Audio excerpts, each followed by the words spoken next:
Dear producers, on a question on what if there is no longer an RPO, I want to share to you my perspective on this topic.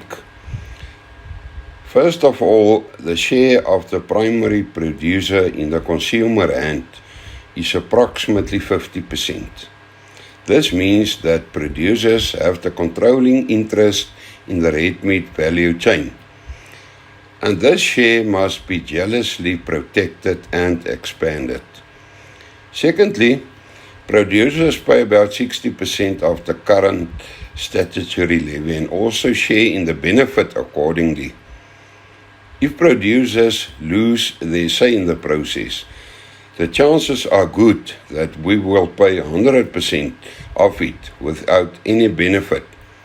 On the contrary, these funds can then be used against us. It is a fact that the industry will have to lift the bar in terms of profitability. We have some of the best quality red meat in the world, but only get 60% of the world price for it. To increase profitability, we will have to enter the export market. Our dream is to increase the current export of beef, which accounts for 5% of production, to 20% of production in the foreseeable future. In the case of mutton, the potential is from the current 1% to 6% of production. This means that the obstacles that exist, such as, for example, animal diseases and traceability, must be transformed into opportunities.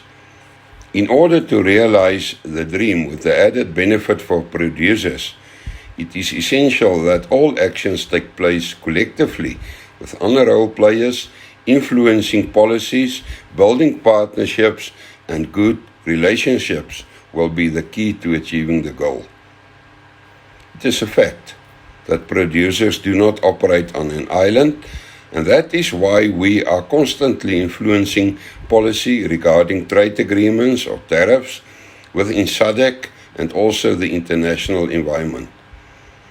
Import monitoring is constantly receiving attention as it has a huge impact on producers.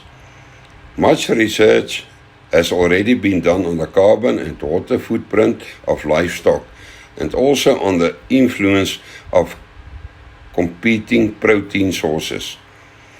This information is constantly communicated to consumers and opinion makers. We strive to keep producers informed of current events within the industry. This is done through a whole range of communication platforms.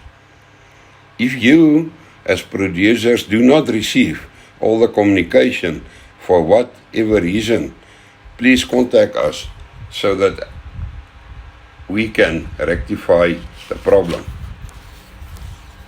As producers, as a part of a value chain, it is necessary to enter into regular discussions with other role players to ensure that everyone understands the role of producers and will work together to protect and expand this base. As the rest of the value chain, right to exist is directly dependent on a healthy producer base. The RPO is the representative organization of the primary producer in the red meat value chain and therefore acts as watchdog to look after the interest of producers. And now the question is, what other role player within the value chain other than the RPO will ensure that a competitive and sustainable red meat industry is created in which value is added for primary producers and in which they can unlock value? Thank you.